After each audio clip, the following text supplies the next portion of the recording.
I'll go ahead and get started. You're entitled to your opinion. It's a free country. Whether you like President Trump or not is up to you. Your view of the war is up to you. But you're not entitled to your facts. You're entitled to the facts. And here are the facts. To my Democratic colleagues, I challenge you today to prove that I'm wrong. During the negotiations to find a peaceful solution to the Iranian nuclear problem, President Trump sent Steve Witkoff and Jared Kushner to negotiate with the Iranians. They say, Mr. President, all they want is peaceful nuclear power, the Iranians. They've been saying that, and they should be entitled to enrich, like other countries like us, a bunch of nations, enrich uranium for peaceful purposes, and they claim, why not us? Because you're cheap. The IAEA, not me, not Lindsey Graham, you've had a history of not living up to what you say about your ambitions, that your enrichment facilities are not designed to produce peaceful power, but to produce a weapon. So during the negotiations, Witkoff and Kushner offered the Iranians, listen, if you'll give us your highly enriched uranium, we will guarantee you a lifetime fuel supply for free, that you can have all the spent fuel you need to operate a peaceful power program. You don't need to enrich. And if you want to enrich for medical purposes, very limited, fine. But you can't have an enrichment program that would lead to making bomb-grade material because you're not reliable. And I would go a step further.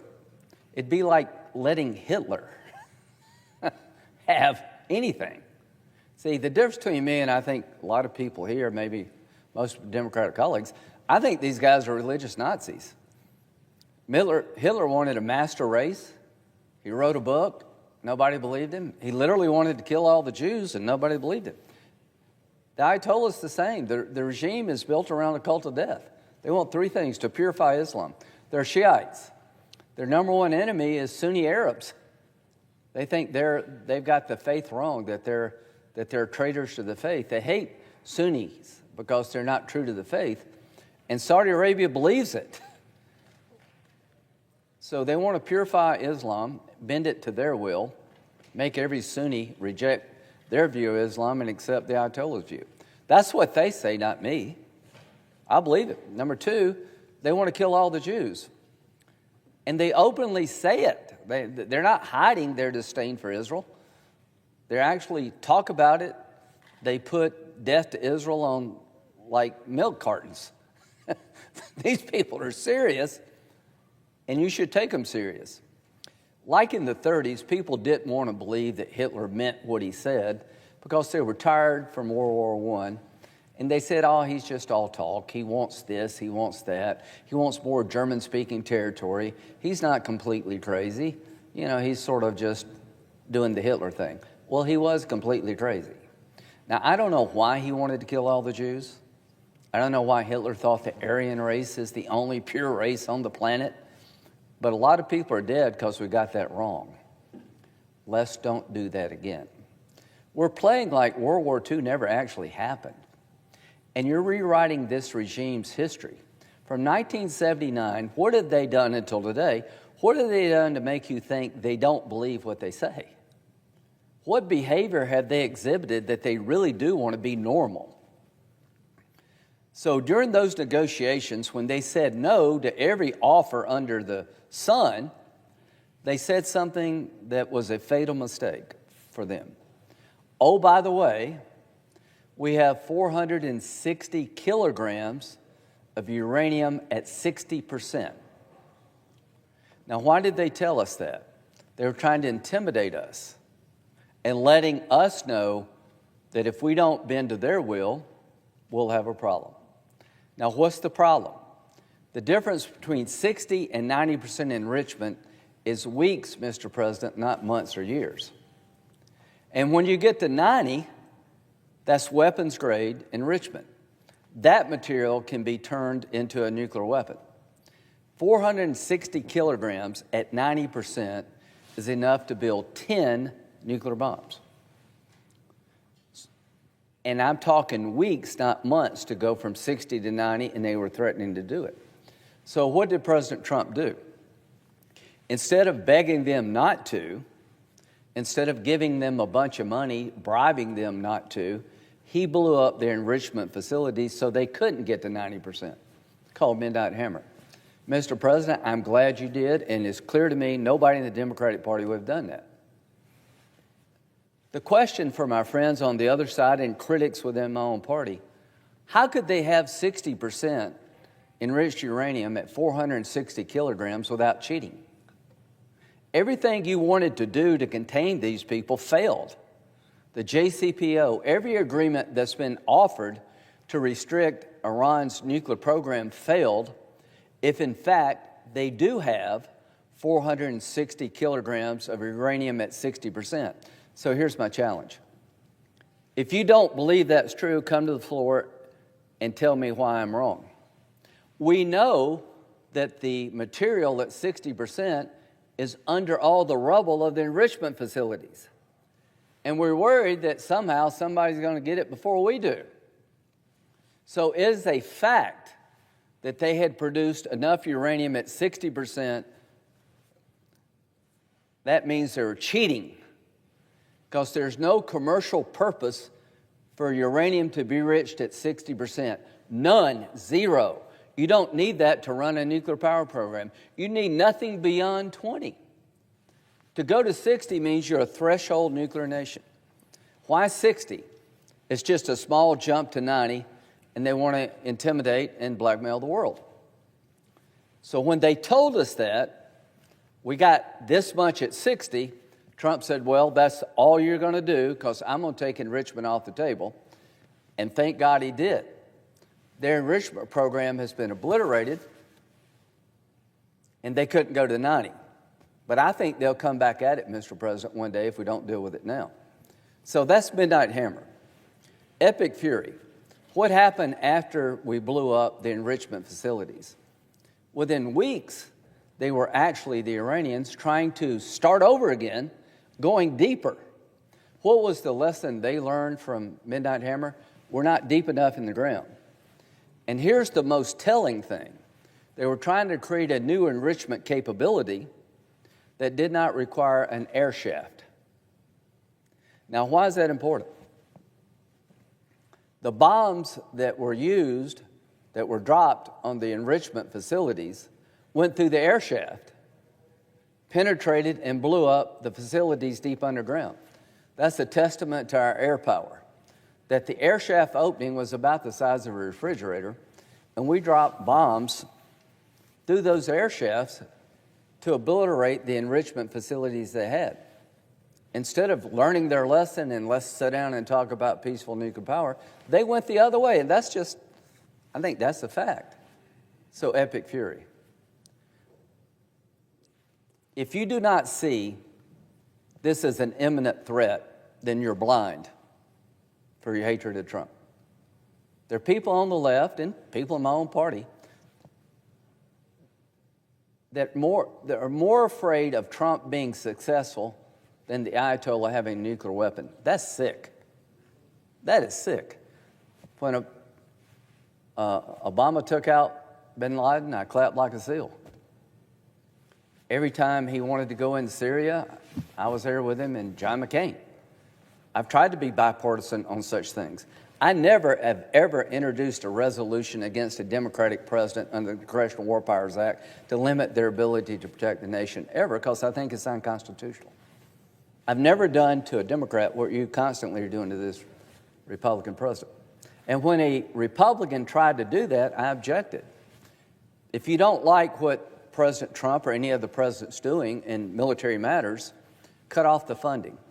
We have the power of the purse. We could stop funding for these operations, and that would be constitutional. What we can't do, in my view, is become the commander-in-chief. You can't have 535 people becoming the commander-in-chief, and that's what the War Powers Act does. After 60 days, if Congress doesn't approve, military action stops. Basically, under the Constitution, you can be commander-in-chief for only 60 days, and Congress takes over. That's not what they had in mind.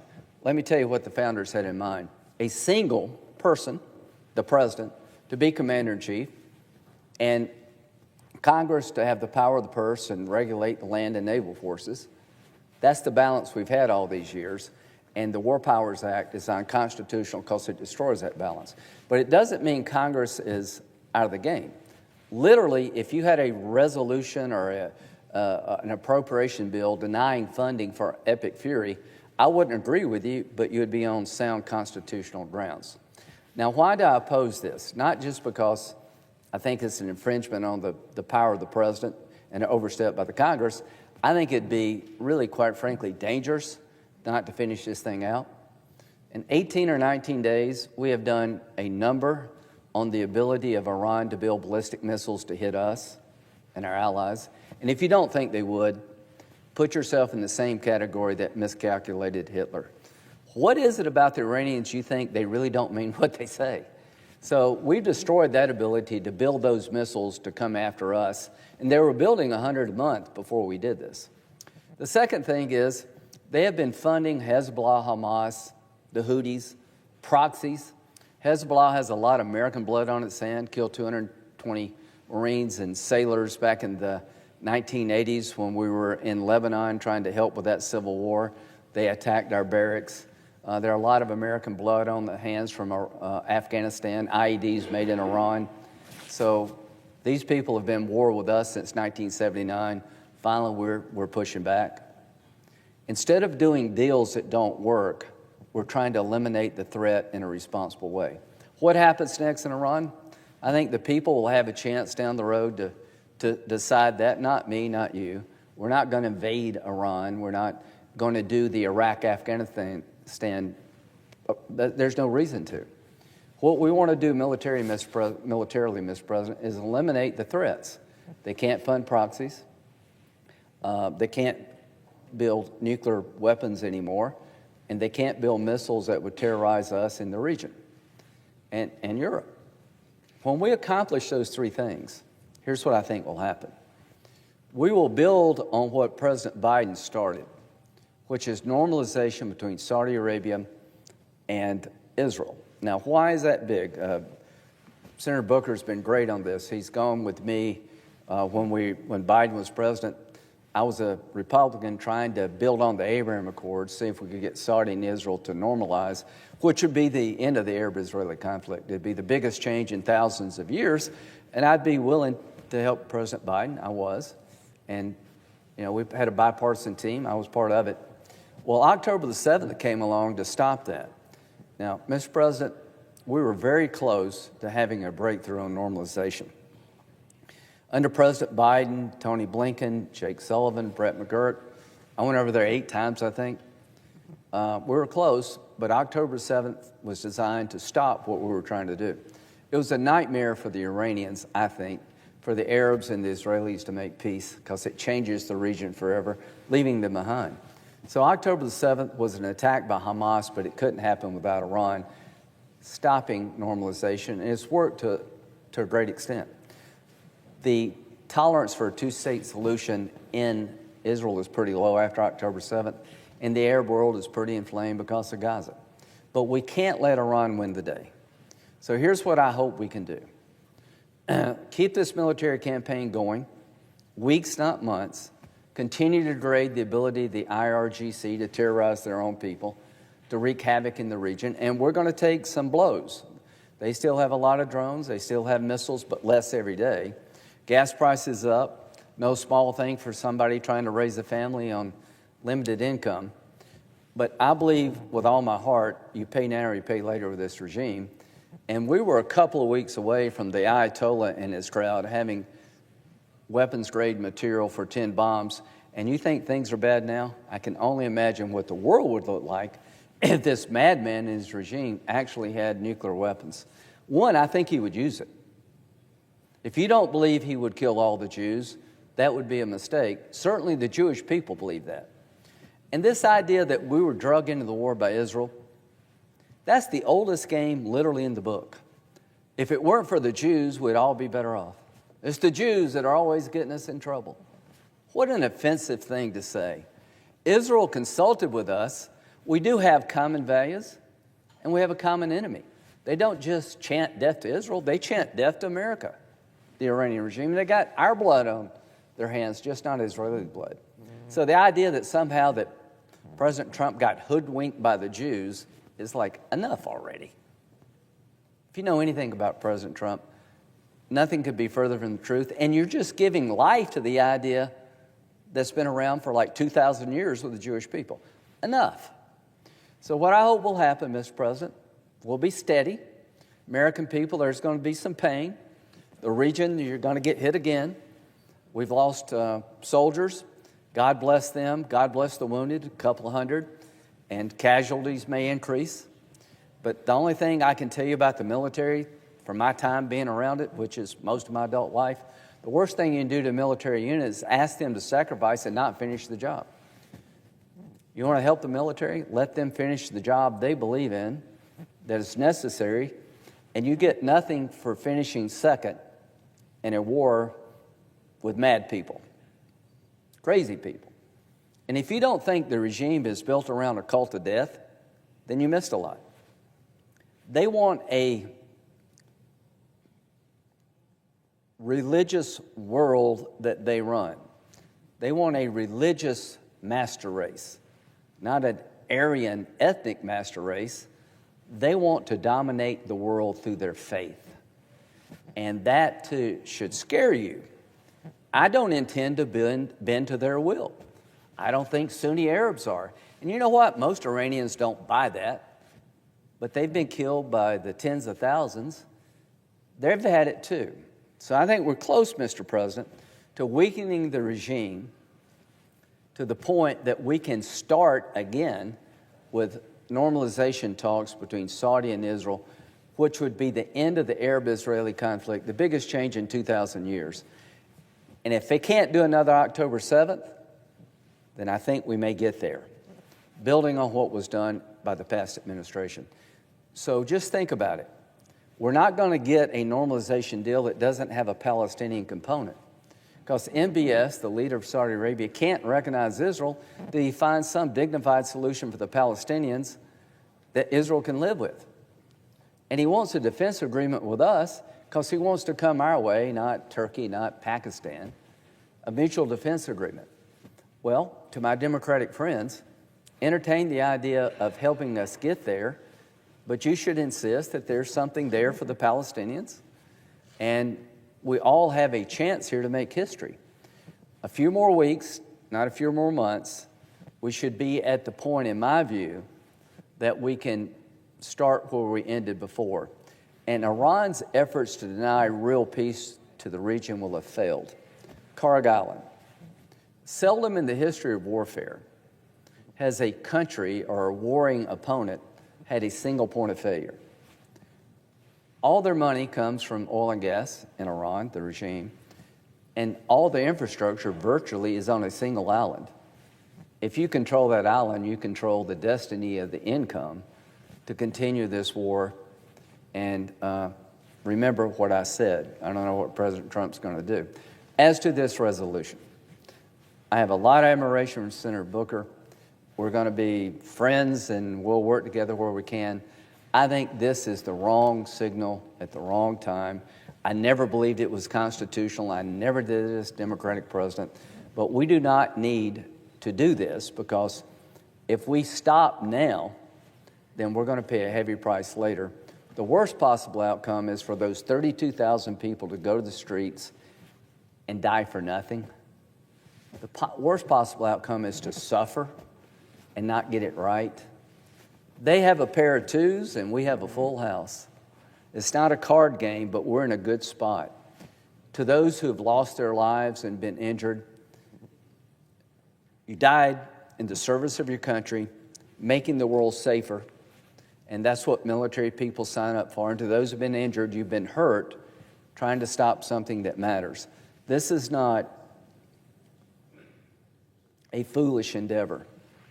This is something that had to be done because they were going to break out if we didn't stop them. We were really a couple of weeks away from them having enough uranium at 90% to make 10 bombs, and the world would have changed in a blink of an eye. So I'm going to oppose this resolution. I'm going to support President Trump's plan to continue to defang the regime. And I'll join with my Democratic colleagues, if they would like, and if Saudi Arabia and Israel want to talk about changing the Mideast forever, I would encourage you to do what I did. Let's all work together to bring about the biggest change in 2,000 years. And the reason we didn't get there in the last administration is because October 7th. It wasn't any fault of anybody else. This attack was designed to stop everything we tried before. And it would be a shame and a tremendous missed opportunity in history to let the Iranians deny the region something I think they really want, to move forward, not backward.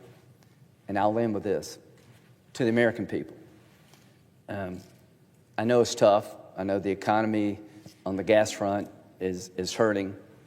But I do believe this with every ounce of my being. If we had not done this, they would be on the path, the Iranian regime, to a nuclear capability, and they would use it. Eventually, they would use it. Or give it to somebody who would. They're no different than Hitler except this. Hitler wanted a master race to run this world, and he was denied. Only after about 50 million people died. This regime wants a master religion to dominate this world. I don't know why, but I believe them. And we're so close to getting this right. And since 1979, this regime has been built around a cult of death. A 16-year-old girl was killed last year for not having the headscarf on right, drug off a bus and beat to death. The people have been in the streets, Mr. President, slaughtered by tens of thousands. Let's not let this moment pass. Let's, in a responsible way, keep weakening this regime, giving the people down the road a chance to have a new Iran, stand with our allies, finish the job, and if you do it right, a gateway to peace will open up. And the biggest thing you can say to those who sacrificed, were hurt, and died because of what you did, you created an avenue for peace that is going to change the world. So I will be voting no, but I'm going to do more than vote no. I'm going to support an outcome that will change the world. The day this regime no longer can wreak terror and havoc is a good day, and we're close to that. And the day we can get back to the peace table between Saudi Arabia and Israel will be a wonderful day. The center of Islam, Senator Booker, is Saudi Arabia. That's where the holy mosque of Mecca and Medina are.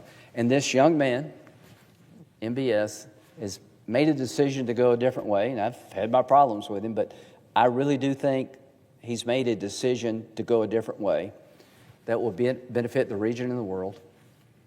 And I hope the Israeli people understand, if you want true peace, lasting peace, you got to deal with your neighbors. Abraham Accords tells me they're willing to deal with their neighbors. Let's don't let October 7th be the final chapter. Let's make sure we punch through what happened on October 7th, and we punch through right now to get the conflict in a spot where we can truly have peace. Last thought, you'll never have peace in the Mideast. We'll never know peace here at home until this madman regime, the Ayatollah and his henchmen, organized around a cult of death, can no longer hurt us. Thank you very much. I yield.